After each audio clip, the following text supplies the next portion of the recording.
हज़रत फ़ातिमा तुज़ ज़हरा रज़ी अल्लाहु अन्हा रसूलुल्लाह सल्लल्लाहु अलैहि वसल्लम की सबसे छोटी और सबसे महबूब बेटी थीं। आप पावें कि परवरिश रसूलुल्लाह की निगाह मोहब्बत, तरबियत और दुआओं के साये में हुई। आपगे की सीरत में सादगी, तकवा, हिल्म, कुर्बानी और सब्र का हसीन इम्तिजाज पाया जाता था। हज़रत अली करमल्लाहु वजहू आके शौहर थे जो कि खुद भी इल्मशुदा और दियानत की बुलंद मिसाल थे। इन दोनों अजीम हस्तियों की अज़दवाजी ज़िंदगी फ़क्र और खनात में गुजरी, लेकिन उनके घरों से ईमान, इल्म, इबादत और अल्लाह पर कामिल यकीन की रोशनी कभी ख़त्म न हुई। एक दिन हज़रत फ़ातिमातुज़ ज़हरा रज़ी अल्लाहु अन्हा बीमार हो गईं। बुखार और कमज़ोरी की हालत में थी, चेहरे पर जर्दी थी और बदन में नकाहत थी। इस हालत में अचानक उनके दिल में एक मामूली सी ख्वाहिश ने जन्म लिया। काश अगर मुझे एक अनार मिल जाए तो मेरे मुंह का जायका बदल जाए, शायद थोड़ा सा सुकून आ जाए। ये कोई बड़ी ख्वाहिश न थी, लेकिन मोहब्बत करने वाला शौहर इस मामूली ख्वाहिश को भी अपना फर्ज समझता है। हजरत अलीजान ने अपनी बीवी की ये बात सुनी तो बगैर कुछ कहे फौरन बाजार की तरफ चल पड़े। उस वक्त घरेलू हालात तंग थे, लेकिन जो कुछ पास था वो लेकर बाजार गए और बड़ी मुश्किल से एक ही अनार खरीद सके। अनार हाथ में लेकर खुशी खुशी वापस लौटे कि बीवी की ख्वाहिश पूरी होगी और शायद उनकी तबीयत संभल जाए। रास्ते में एक जाइफ, बीमार और फकीर शख्स नजर आया जो जमीन पर बैठा कांप रहा था।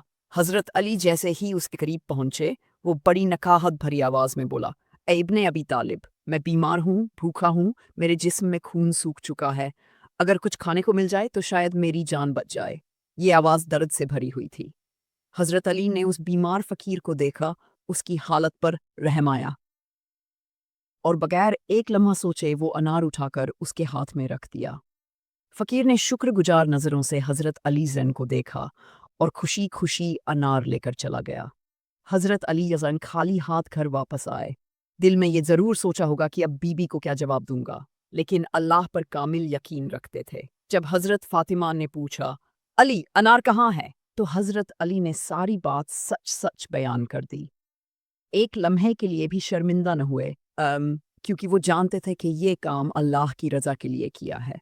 हज़रत फ़ातिमा ने ये सुना तो न मायूस हुई न नाराज़ हुई, बल्कि निहायत मोहब्बत और तस्लीम व रज़ा के साथ फरमाया, "अली, आपने जो कुछ किया अल्लाह के लिए किया, और जो चीज़ अल्लाह के लिए दी जाए वो कभी ज़ाया नहीं जाती। अल्लाह ताला ज़रूर उसका बेहतर बदला देगा।" ये जुमला ज़बान पर ही था कि दरवाजे पर दस्तक हुई। हज़रत अली ने दरवाज़ा खोला। सामने एक नूरानी चेहरे वाला शख्स खड़ा था। हाथ में एक सोने की तस्तरी थी जिसमें 3 चमकते दमकते अनार रखे थे। उस शख्स ने कहा, "ये अनार आपके लिए हैं।" हज़रत अली ने हैरानी से पूछा, "कौन हो और ये किसने भेजे हैं?" उस शख्स ने कहा, मुझे सिर्फ ये हुक्म मिला है कि ये तश्तरी हज़रत अली रुज़न और हज़रत फ़ातिमा के घर पहुंचा दूं। मैं नहीं जानता भेजने वाला कौन है।" हज़रत अली ने वो अनार उठाए और बीबी फ़ातिमा को दिए और कहा, "फ़ातिमा, मैंने एक अनार अल्लाह की राह में दिया, अल्लाह ने अपनी रहमत से 3 लौटा दिए। जो अल्लाह की राह में देता है, अल्लाह उसे कई गुना बढ़ाकर वापस देता है।" अहले बैत की ज़िंदगी मोहब्बत, इसार, सब्र और अल्लाह पर यकीन से भरपूर थी। एक छोटी सी कुर्बानी अगर इखलास से हो तो अल्लाह उसे भी कबूल फरमाकर अजीम इनाम अता करता है। मेरी और आपकी ज़िंदगी में अगर तंगी आए तो तवक्कुल और कुर्बानी का सबक अहले बैत से लेना चाहिए।